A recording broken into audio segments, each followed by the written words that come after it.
Evelyn to Philip, August 13th, 1944. My sweet, I skipped writing last night due mostly to the extremely warm weather we are having again. Phil, if you remember, I never really perspired so much that I was wet. Well, this year I perspire as freely as you do, and then some. So that ought to give you an idea of how hot it is. This has really been a mean summer. Mom went to Cookie and Morty's wedding last night and had a very nice time.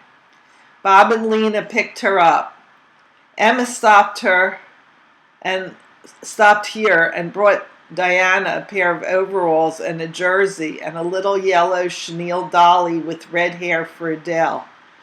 It's a little doll and just the right size for Adele. However, most of the red hair is missing today.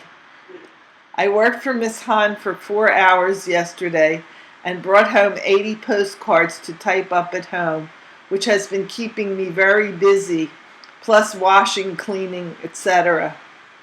I received the enclosed card from Jack N. On second thought, I'm not going to enclose it. It just says that he will be here to see us next weekend, as he is in New York on furlough. However, I will enclose the letter I received from Milt. He, by the way, has killed 2 Japs. He's really having a tough time of it. I started this earlier this afternoon. Now it is almost 9. Tante Bosch and Uncle Nish are here. I taught Adele how to say their names that she might greet them, and she did it with flying colors. Page 2. They, of course, send their best. I had a call from Mike Nirenberg last night to inform me that he was unable to visit this Sunday as his sister had a little boy and they had to go there instead. He'll try to make it next Sunday. His daughter's name is Norma Valerie.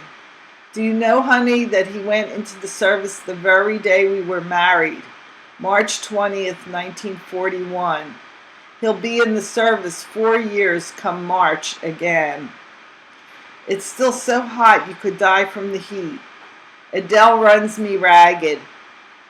I got so warm yesterday that I got into the tub with her and we showered each other with the shower spray.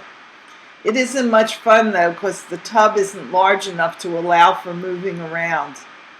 Bet you wish you could join us, huh?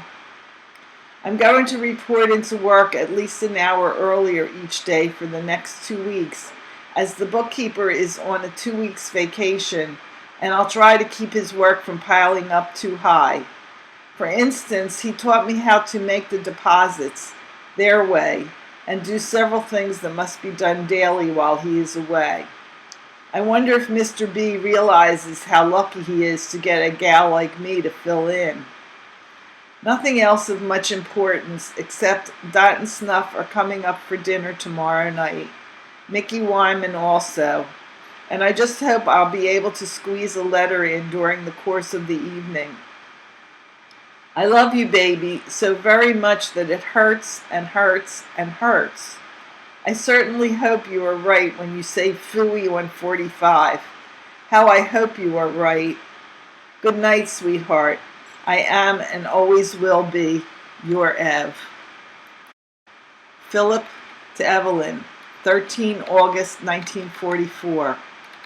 Dearest darling, last night I went into town again. It had been 2 weeks since I saw the Wolfs, and it was such a lovely evening that I just hated to spend it indoors. I went more for the ride than anything else. The work in the orderly room is still pretty heavy, and I don't get a chance to write during the day when that is the case.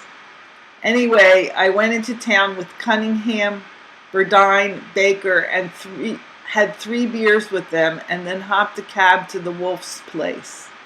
They are all fine and asked after you and the pumpkin. Incidentally, they are distantly related to Shirley's husband, Max Reese. He is over in England, has been some time now, and Rita spent some time with him. There was a gang at the house, and I couldn't get many of the particulars, but if you compare notes with Shirley, I think you will find that it is a small world after all. Evelyn is almost back to normal again, and Nigel is coming along very nicely. He weighs all of 10.5 pounds and is a very quiet, good-looking kid.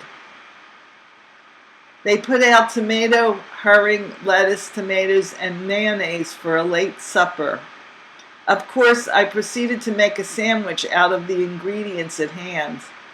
They were all greatly amused by the fuss and bother I took. It had never struck me until that moment that a club sandwich is unknown over here. Klein and another GI, I think I've mentioned Willie Rosenzweig before, were there. At 10:30, Bert, Evelyn, and the baby, Klein, Willie, and Rita all took off for Mercy, where Bert has his boat. They were to spend the night there and go swimming the next day, today. I couldn't go along because I had no 24-hour pass, as had Klein and Willie, so I made my way back to the lot where our trucks were parked and was soon on my way back to camp. And that was that. Today was a very busy day for me. I wasn't idle a moment. There is still much to be done. There was no mail either yesterday or today, and I'm hoping that something comes through tomorrow. Well, honey, there isn't much more to say for the moment. The news grows better and better, and it looks very much like it will soon be all over. Just be patient a while longer, baby, and one fine day all will once again be as it once was, which was pretty nearly perfect. My dreams these days are all of you. I love you more than ever, Chippy, and the mere thought of holding you close is enough to take my breath.